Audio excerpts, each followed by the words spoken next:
Union County College Corner School District, home of the Patriots. My friends, my name is Jeff Yalden. I spent 30 years working with school communities, teenagers, teachers, counselors, and parents, uncovering and educating on the darkest thoughts and feelings of today's youth: suicide prevention and mental health. First thing you notice walking through a school this size, a community this small, is that you're not walking into a school. It's like you're walking into a home. This is a family. To see a community so close to each other is great, but it can also be tough when tragedy strikes. With only 84 kids in the whole building, you can imagine that when a junior or any student, whether it be suicide or the loss by a car accident or something, you can imagine how this would rock a community. I get the privilege and opportunity to be a source of hope to a community that has been rocked by tragedy. Let's be honest, we are all a mess. And that is the common ground that we must come together and pick each other up. One jam-packed day of counseling, motivating, and teaching the faculty the tools to dig themselves out of the state they unfortunately find themselves in. I don't want to make this about me and who I am. I want to make this about you individually and also collectively as a school community. My friends, I want my words to be for the students, the teachers, and all of the staff, including bus drivers, maintenance team, coaches, and all the wonderful people who serve our lunches, everyone that's involved with the school and the community. This also includes parents, mom, dad, grandparents. I hope you hear my words. I've been contacted by the counseling department and your superintendent, and I told them that I'd share some words offering support, hope, understanding, compassion, and empathy. And I hope that my words plant seeds and that we can start to move forward with our hearts and our lives during these difficult and uncertain times that we are living in, not just with what you've experienced in the past few weeks with the loss of a student, but also moving through this pandemic and the uncertainty that we're living in. But first things first, I do understand that you have had a loss in the community, a student, 11th grade, and with respect to all of the family, friends, and everyone who knew this individual, and I want to be very sensitive to what I say and how I say it. I know that emotions are still high, questions are being asked, yet answers are few and far behind, and I understand that. I do not know a lot about the situation, and again, I want to be very sensitive and compassionate, empathetic, non-judgmental. My friends, I just want to serve my heart to yours. And so with that being said, I offer my most sincere condolences to the family, the friends, all the student body, all the teachers, the staff, parents, and business community. My friends, I'm so sorry. So I know that many of you have questions and the pain that you're feeling, many of our hearts, it's just almost unbearable sometimes when you really try and process this. Believe me, I get it and I understand. I work with teen suicide, teen mental health every day, and every day I cannot even explain the hurt in my heart trying to get the words to adequately describe the pain that I feel when I hear the death of a young person, and especially the death of a young person by suicide. And then I also have to try and make sense to the hearts of young people as they're asking these questions. I want to tell you that suicide is the most preventable kind of death. And I wish that we could normalize the conversation around mental health and silence the stigma, making it okay for a person to say, I'm just not okay right now.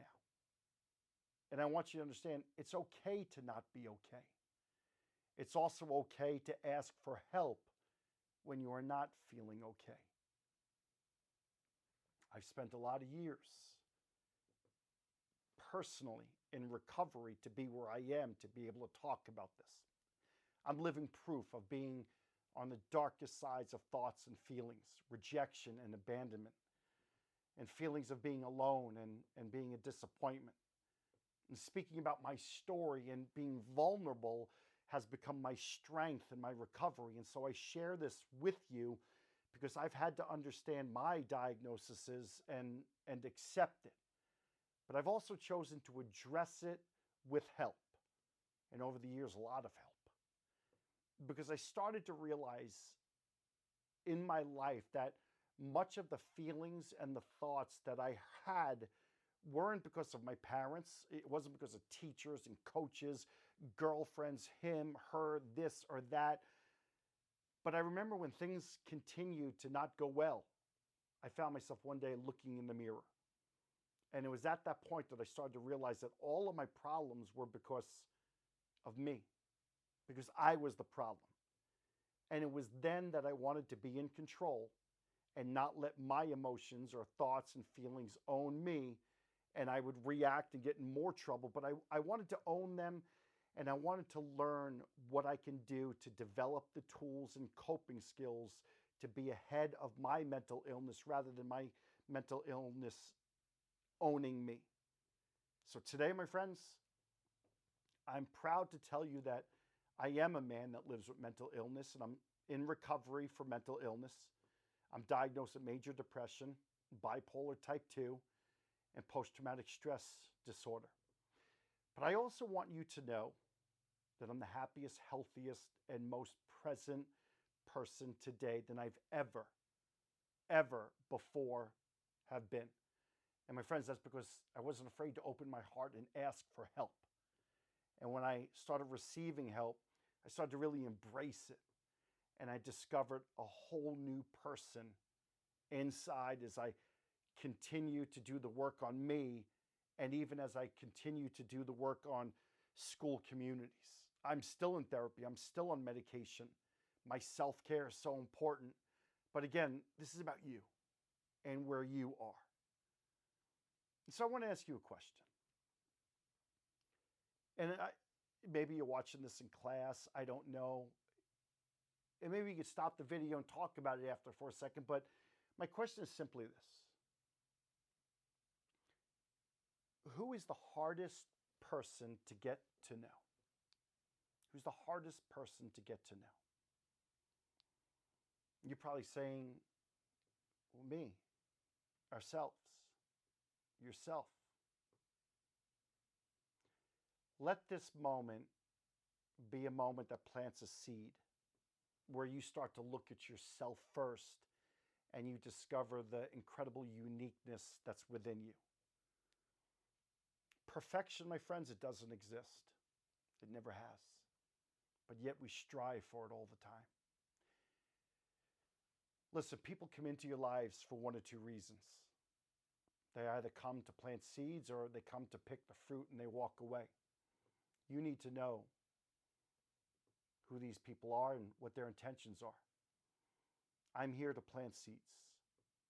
And with that, I ask you to have a growth mindset to what I'm about to share.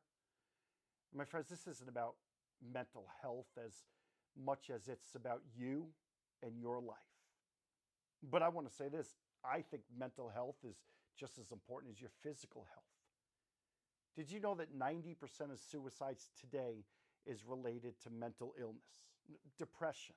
But then I want you to understand that depression today, I think, is different than like being clinically diagnosed with depression or dysthymia. That's a whole different conversation. But I believe with young people, mental illness is more than what is clinically diagnosable. I think it's, we got to bring in the conversation stress, anxiety, being overwhelmed, feelings of being alone or disappointment, burdensomeness, and so much more. And then it's the unknown of how one is feeling or why they're feeling this way. And maybe it's a little bit of avoiding thoughts and feelings because we don't know what to ask or how to say how you might be feeling to whom we're going to say it to someone that we don't know. So then it's about fear. Fear of not knowing, or fear of wanting to talk to someone who might judge you. You think they will. You might even think that they're going to start thinking I'm crazy. My friends, you're not crazy. You're not alone in how you're feeling. These are thoughts and feelings and emotions that everybody has. But it's how you cope. It's what you do to not be the victim, but to be the victor. It's what you do to not be bitter, but choose to be better. It's learning to have tools and coping skills. It's learning to not let feelings and emotions build up and manifest into something that is greater, that leads you to unhealthy thinking and behaviors that aren't healthy or conducive to healthy coping skills and problem-solving skills. And if you don't take care of it, it could easily get out of control, leading you or someone to maybe reacting on emotion. I'll tell you something, if you don't speak out, you will end up acting out. And day after day, week after week, month after month, it's easy to lose ourselves and turn to self-medicating or reckless behavior, cutting, etc. And we turn to that as a way of coping with what we're feeling. Why? Because it makes you feel better, temporarily, right? But you know that that's not healthy. But it's a way of coping. And for that, I like that you're seeking to feel better, but how we look to feel better is what we need to address further. And that's about responding right, not reacting. Let me ask you another question. What if I could give you the same result you might seek through self-medicating or reckless behavior, cutting, etc., but I give it to you in a healthy manner? Would you want that? You might say, well, sure. Well, my friends, it's pretty easy. But it's about you having the courage to speak up and ask for help. Because nobody can help you if they don't know you need help. Nobody can help you if you're not asking for help. But I get it. You're afraid, the fear, because you don't want to be judged. You don't want to be fixed. I know, you don't fix kids, you fix cats and dogs. You want your feelings to be validated and respected. You want someone that's going to listen to you, even though you're not sure what to say. And you don't want to say it to someone who doesn't know you, right? I'll share something with you. Oftentimes we say to someone, hey, how you doing? And that person responds with, I'm fine. What does that mean? It means I'm fine, leave me alone, I don't want to talk about it. I have a better question. How about when you genuinely care and you want to do compassionate listening to somebody? You start with this question. Hey man, how's your heart? And all of a sudden it's like, whoa, like, oh, that's deep. How's my heart? Yeah, how's your heart? You want to know why it works? Because people ask two questions every day. Can I trust you? And do you care about me? And when you can answer those two questions to those people in your life, you're going to give people permission to feel more comfortable and not judged, that they can speak out. My friends, I know that today there's so much resting on you. Not just young people, this is teachers, parents, administrations. I mean, think about the expectations, the pressures, family, school. We're dealing with a pandemic and social isolation. Then we still have the social media. We have more isolation. And all this leads to feelings of being alone or being a burden or disappointment. And once any of these feelings start to appear, let's call them red flags.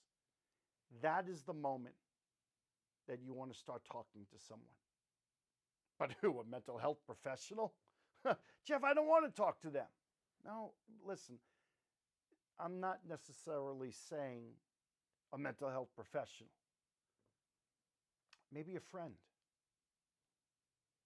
a parent, maybe a teacher or a coach, someone you know, someone that you trust and respect. And you'll find out that what you're thinking and feeling is normal. And everyone goes through this. And you're not thinking unhealthy. You're just having these thoughts that they just kind of don't make sense. And like, you're kind of sad about it. But at the end of the day, it's how you cope and process these thoughts and feelings. And then again, you might find out that it's more than just feelings and thoughts. Maybe it is in your head. It's the neurotransmitters, or rather, there's a problem with the communication between the neurons in the brain. That is the neurotransmitters. Simple example is the level of neurotransmitters, or serotonin, is lower in individuals who have depression. And then also today, we're dealing with dopamine, and with social media and devices, we're calling it like the dopamine effect.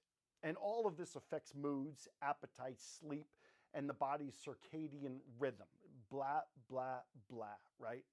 Listen, I'll tell you something. Parents, teachers, you need to understand this too. Young people today don't care about titles and testimonies and research. Well, they do care about testimonies, not titles.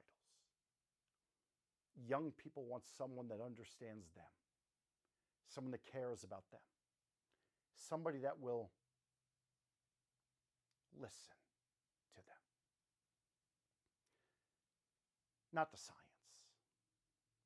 Now, with all of this being said, if we're not reaching out for help and it progressively gets worse, our thinking, then it's about the habituation to physiological pain and fearsome experiences, to repeated exposure to these painful and provocative events that gives feelings for possibly a desire to end one's life.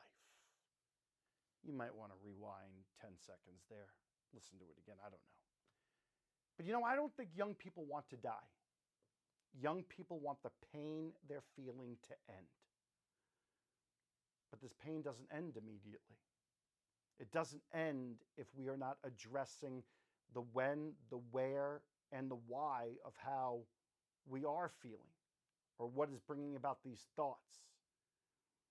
And so when I ask you who's the hardest person to get to know, I want to say, get to know yourself and be okay with not being okay. Be okay with being comfortable, being uncomfortable, and asking for help and getting to know why you might be thinking and feeling in such a way. My friends, you don't have to live in this pain with such strong and unhealthy emotions. And I challenge you to start with trusted friends. And for those trusted friends, I also want to say this. Listen, trusted friends, I want you to understand the signs of someone who might be in distress. But know that they're showing these signs and saying these things because they're asking for help. They just might not know how. And so the question becomes, what is your responsibility? How do you go about it? But I do want you to know it's okay to talk to your friends. It's a start. But then we have a responsibility to get to an adult or encourage the person as you ask questions. You persuade them to want to talk to somebody.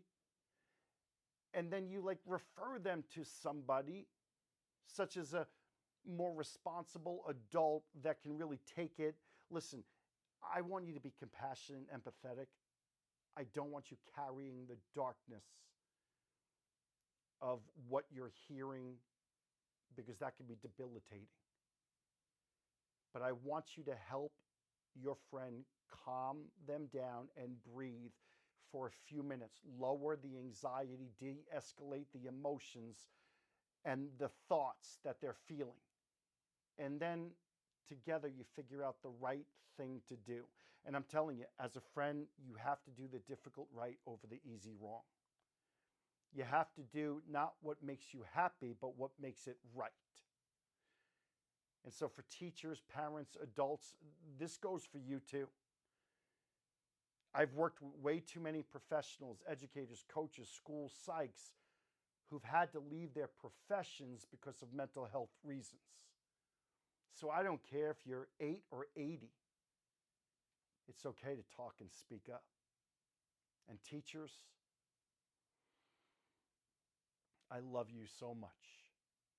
And I want to give you permission right now that you are more than capable of listening and validating and supporting your students with what they're going through and where they are. You are more than capable, and you are so needed. And so again, remember those 2 questions. Can I trust you? And do you care about me? Teachers, remember, you touch the heart, the mind will follow. You want to talk about titles and testimonies? Kids could care less about titles, but your testimony. You listened, a gesture, a kind word. That's it. You don't need to fix it. You don't even need to offer advice. Just listen and breathe. Relationships matter. And finding peace in these troubled waters, lower the anxiety and just be present in the energy that you two are sharing, and then make a plan and do what's right. Speak up, reach out, and be okay with the process. Listen, when you reach out, you're not in trouble, you're not crazy, nothing is wrong with you. It's growth, it's learning, it's understanding. You know something, there's also a fixed mindset and a growth mindset. I want you to adopt the growth mindset and always look to learn and be the best version of yourself. And meanwhile, while I say this, there's somebody, I don't need to talk about this mental health stuff. I'm fine. Yeah. I understand. This is a stressor for some people. They don't want to talk about it. I want you to have this growth mindset where I want you to learn so much about you and other people. I want you to be more compassionate, empathetic, and loving. But I don't know. Perhaps you're dealing with something bigger. I get it. Situations, circumstances, things that are beyond your control. But remember this. Everything that we experience or that we go through, challenge, obstacles, friends, family drama, brokenness, whatever it is, everything shapes us and teaches us. Lessons about life are learned every single day. And through this, you have a choice, my friends. You're either the victim or the victor. You're either bitter or better. I've chosen to have 0 regrets in my life and to look at all things in my life as learning experiences that shape me into the man I am today. I want this for you. Let's talk about a serious problem for people today. Our devices, smartphones, social media. Hold on. Don't get ahead of me yet. Like you, I think these devices are some of the greatest advancements in development, more so than bread and butter. And I love bread and butter. But listen, I think cell phones and social media, the internet, pressures, colleges, grades, friends, family, and so much play a significant role day to day, adding up to more and more pressure that we have to handle. And then we've been hit with this pandemic and social isolation, the government, riots, and the opinions of people who aren't objective to truth and reality. It's blasphemy. I love that word. So what do? I've learned to focus on me and my self-care, my boundaries. I've learned to focus on my health and my well-being. And it's knowing your boundaries and creating balance in your life. It's learning to say no and understanding that I or you, it's not that we can make a difference in the world, but I and you, we can make a difference in our small circles, our close-knit friends, our school, our neighbors, each other. And that's where I focus. And I feel like I make a greater impact that way. Because what is leadership? Leadership is your influence on one another. Matter of fact, let me ask you this. Have you ever been disappointed? Sure, right? But you ever wonder where disappointment comes from? Think about that for a second. Well, I've been disappointed, but no, where does it come from? That's the growth mindset. Don't be afraid to ask the question, and the more time you invest in asking the question, I promise the answer will appear. It comes from our expectations not being met. And so we expect what? We expect this or that from our parents, our coaches, our teachers, friends, I don't know, our bosses, our significant others, boyfriend, girlfriend. What about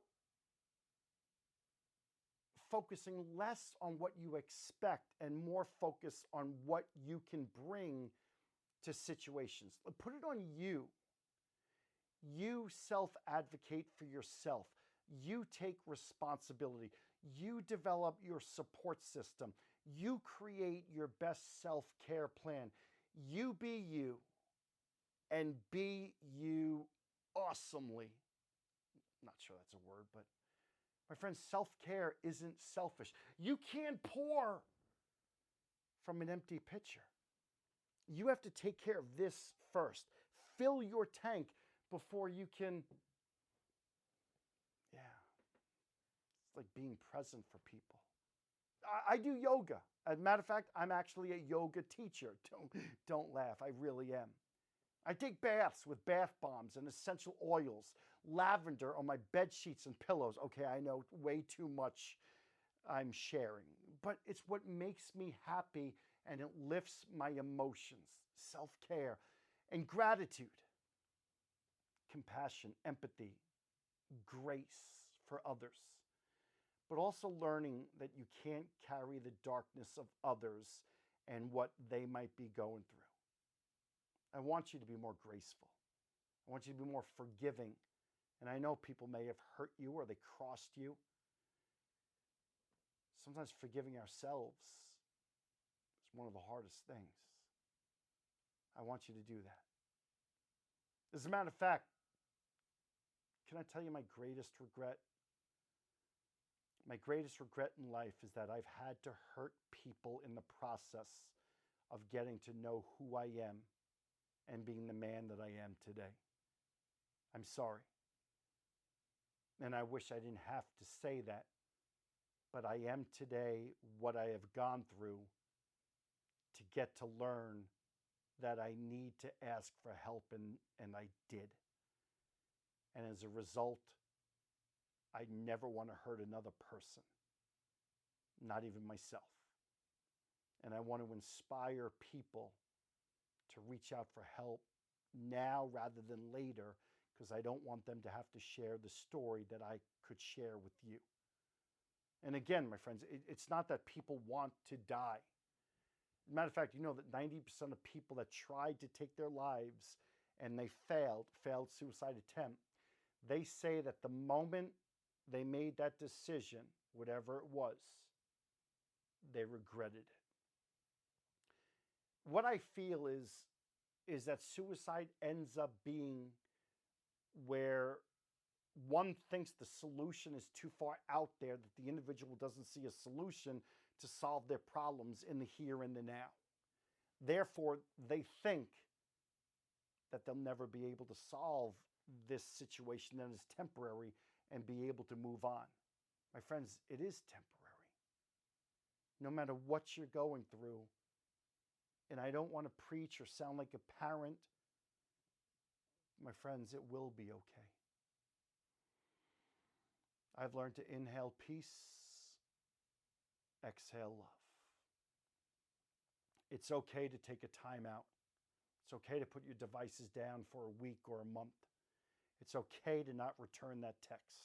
It's okay to take 40 hours to respond to that email. It's okay to just breathe and know you need some time to reframe and change the narrative that's in your head. It's okay to talk to somebody. But the here and the now is all we know. I mean, think about it.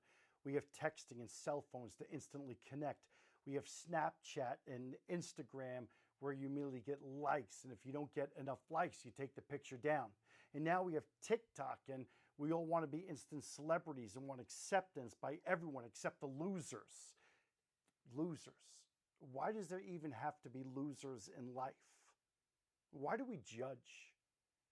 I learned that those that judge haven't looked at their imperfections and addressed themselves first. And so we judge others because it's easier than addressing our own issues. And so we make ourselves feel better by putting others down. It shows that we're better by comparison, or at least we think. Rather, I have learned to live with love and grace, and hate is not a part of who I am or what I want. I want to accept all people, places, and things, because you can't change people, places, and things, but you can change your perspective. You can change you. I want to address my thoughts and feelings and emotions and inspire and lift others up. I want to ask you a question. Is your life meaningful? Is it fulfilling? Is it rewarding? Now, you might want to stop this right now, and you might want to go back and address this. I don't know how you're watching it, but listen to those questions again. Is your life meaningful? I don't know what that means to you. It's a yes or a no. Maybe there's some gray matter in there, but you might say, well, I don't know. No, I want you to invest in it. Is my life meaningful and fulfilling and rewarding? And if your answer is anything less than yes, no, or I don't know, invest, figure it out, and make a change. Life isn't right now. It's not a race. It's a journey. But it's not a journey to a destination. It's a journey of everyday life. And adults, you know this isn't about us anymore. It's who we are, what we do. It's about our kids and being present for them and teaching them. Yeah, you get it. You understand. It's teaching our young people, children, students about patience in the process of going after goals and dreams. But what about college? What about college? Do you ever think that perhaps we are giving these kids a false sense of success when we tell them, go to this college or go here and get this degree and boom, success? But what if they're not ready, or your plan for them isn't their plan for themselves? The expectations are so great, but when they're not met, they're left to be disappointed, and they never want to disappoint you. Parents, teachers, friends, they don't want to disappoint themselves. I would never tell a child I'm disappointed in them. Please don't. And I'm pro-education, but our children are growing up later than they were 10, 15, 20, 30 years ago. They have access to so much that it's frightening and overwhelming. Like you're expected to have it all figured out. Really? Ask a trusted adult in your life what their plan was at 17, 23. Some may have had it figured it out, but others probably not. And I want to be very careful in the words I use and how I say what I want to say. And please understand, my intentions are pure. My heart hurts for you all. My friends, not one person isn't affected by this loss. I was once there. I understand. I know, I get it. Each and every one of you, you have so much life to live. A young person with so much to live for makes a forever decision to end their own life by suicide. And at my age now, why, how? But when I was young, I get it. I understood. How does one get so hopeless or feel that suicide is the only option? That's what we think. But if you think about where they are and what they're thinking, it makes sense that suicide, I don't think suicide is the answer. Matter of fact, I know it's not. But I also know that our system is broken, it's flawed. And our young people today are growing up in a broken system in America, and America has a responsibility. But I also think that we have a bigger responsibility. A responsibility that if America is not going to stand up to, then our responsibility is to ask better questions and be stronger than the situation and our influences in life. It's not why me or why this or why that, but it's how.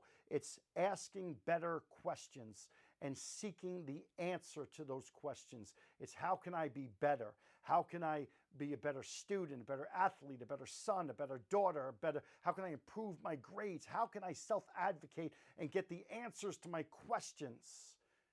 And my friends, the most important thing in life right now is your self-esteem. Value yourself. Make good choices. Your attitude matters. Confidence. Breathe. Don't ever be afraid to ask for help. Slow down. Inhale peace. Exhale love. Relax, my friends. I promise you it's going to be okay. And another thing, my friends. Life doesn't happen fast like you're used to. Text, an immediate response. A phone call, someone is always there. ATM and cash spits out. I try and tell my daughters it doesn't always happen like that. Social media, you get likes, instant celebrity. We all want that. We're all growing up in a superficial world and it's having its way with us.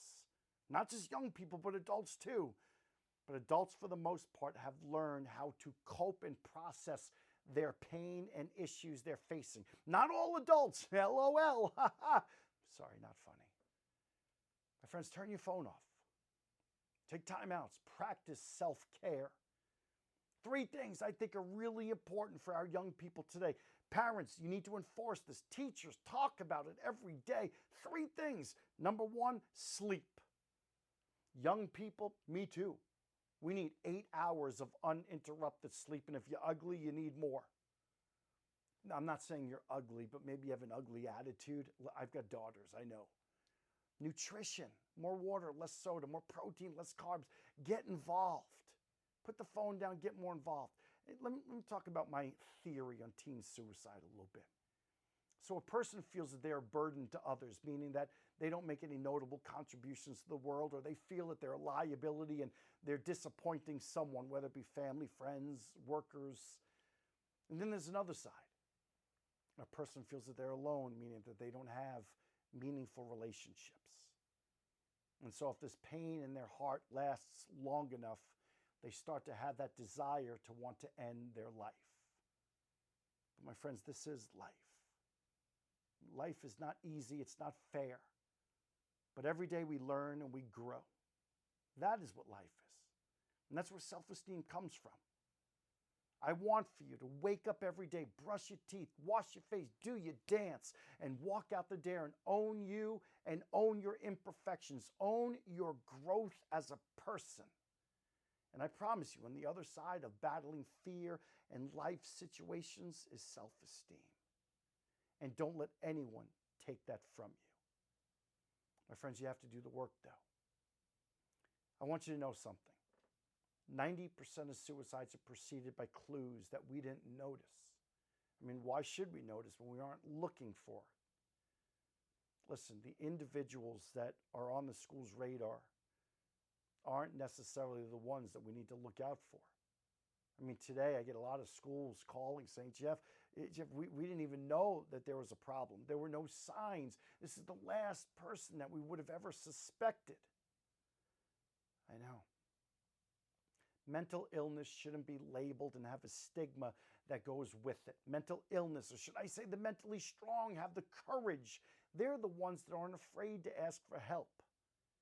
And what we can all do better is saying, I'm proud of you for asking for help. Listen, the best thing I've ever done for myself, being a man that lives with mental illness, is ask for help and continue to seek help and practice self-care every day as a priority. I hear all too often the school should do something, or why aren't they doing something? My friends, no school administrator has ever given a certificate on how to handle a suicide, and every suicide is different. Not that this is right or wrong, but every suicide is different and affects a school community differently. Your school administration and counselors are asking questions and wanting to serve and support and help everyone, from the students, the teachers, the staff, the parents, our local businesses. I tell school administrators you have 2 responsibilities. Protect your staff and your teachers. Motivate the motivators, because they're the ones that are present with the students. Everyone is in pain. And the best thing that we can do is show our support. You might not like it, but it's not our place to like it or not like it. We all need to step back and look at the big picture objectively. This is all of our issue and responsibility, and we all need to do better. We need to parent better. We need to teach better. We need to be more present. We need to listen better. We need to be more engaged. We need to be okay asking for help and loving more, judging less, forgiving others, and forgiving ourselves as well. We can all do better every day. And so you have copycats. Oftentimes, a suicide can trigger strong suicidal ideation amongst others. And that's always a major concern, and we want to cut that off quickly. So my friends, ask for help and speak up. Students, please know that you have a great responsibility too. You see something, you say something, know something, do something. You are so instrumental in saving the life of somebody. It gets better, my friends. Life gets better. This is temporary. The pain in our hearts. You will grow from what you're going through. You will grow from what you go through. Situations, struggles, challenges, breakups, rejections. This doesn't happen to us. Life doesn't happen to us. Life happens for us, because everything we go through happens for a reason. And that reason is that everything shapes us. Every experience in life builds our character, gives us resiliency, grit, and perseverance, and teaches us to know what to do. Everything teaches us. And I'm sorry that sometimes we have to learn through hardship that is not right. The responsibility is simple. If we're going to have internet, cell phones, and social media platforms, then our government needs to provide the adequate care for what this brings about. Simply put, we are giving our young people these rights and privileges that they're not emotionally capable of handling, and the consequences that this brings without even knowing it leads to so many things. Mental health issues, feelings of being alone and isolation, depression, and in many cases, if this isn't addressed or we're not speaking up, then it's leading to an increase of the suicide epidemic that we are facing in America today. My friends, teaching today is harder than it's ever been. Parenting today is harder than it's ever been. Growing up today, harder than it's ever been. We are all faced with greater responsibilities and personal challenges than ever before. And it's also a personal responsibility to be your best advocate.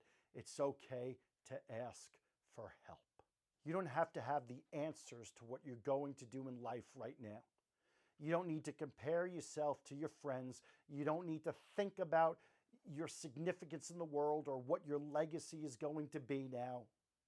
But we need to teach and learn coping skills and problem-solving skills. We need to learn about self-esteem and be resilient and graceful and have grit. Education as a whole needs to change. Remember, I'm pro-education, but I think we need to focus more on social and emotional learning. But I see flaws in the system, having been in education for 30 years. We're graduating young people without them being prepared to jump into the world of uncertainty and struggles and the unknown, yet our expectations continue to bring great disappointment. And then our kids think that they're a burden or that they're alone in this world because they haven't figured it out yet. If our government hasn't figured things out yet, how are you supposed to have it figured out? Figured what out? It's everyday lessons and tough times that teach us incredible lessons that we grow from. Grind through it. But don't be so strong that you're too prideful to ask for help. It will be okay, and it's okay to not be okay sometimes. Yeah, pretty simple, right? We need to give our youth the tools to be successful in life. In the meantime, we need adequate mental health care and counseling, and more importantly, we need more people talking about it. You and I, normalizing the conversation. So I challenge each and every one of you to get comfortable being uncomfortable, talking about mental health, because the more we talk about it, the greater difference that we can make in our communities with each other. And we also need more involved parents. I'm sorry, parents, but me too. We need young people to open up and talk and ask for help. And it's not a weakness, but our young people need to know that they have a safe place, a platform where they're not going to be judged. I mean, how can people help if our young people aren't asking for help? I know, we don't know. We don't know, and therefore we can't help. But if we do know, that we can get better and we can help you where you are when you need it. Folks, I'm in counseling myself. Yet I continue to counsel thousands every month. I know who I am and why I'm in counseling and why I take medication. I'll tell you, I look in the mirror. I like what I see, but it hasn't always been that way. Let me tell you something. You look in the mirror and you don't like the reflection that looks back, don't blame it on the mirror. Don't blame it on the mirror. It just means you gotta want to spend more time there. And so I challenge you to take responsibility, to ask better questions, to spend more time in the mirror being comfortable, being uncomfortable. And I'll tell you, you'll start figuring it out. Be more concerned with who you are as a person rather than how you look as a person. And life will change. I want you to take care of your heart and soul. Not this, your outside appearance. You're beautiful. You just got to know you're beautiful. Adults, remember, again, 2 questions our kids ask. Whether you're a teacher, coach, parent, anyone, these 2 questions. Can I trust you? And do you care about me? That's it. These 2 questions are the cornerstone of every trusted relationship. You touch the heart, the mind will follow. I can't emphasize it enough. Can't emphasize enough how okay it is to be okay asking for help. And so as I close, I'd like to offer some suggestions as you all move forward. And I want to give you that permission on your terms, of course. I'd like to invite each and every one of you to open your heart today and forever and to know that you have trusted adults and friends, coworkers, coaches, teachers. You've got trusted people in your life, and they're always wanting to be there to help you answer life's toughest questions. Learn from each other. Lean on one another. You're a family.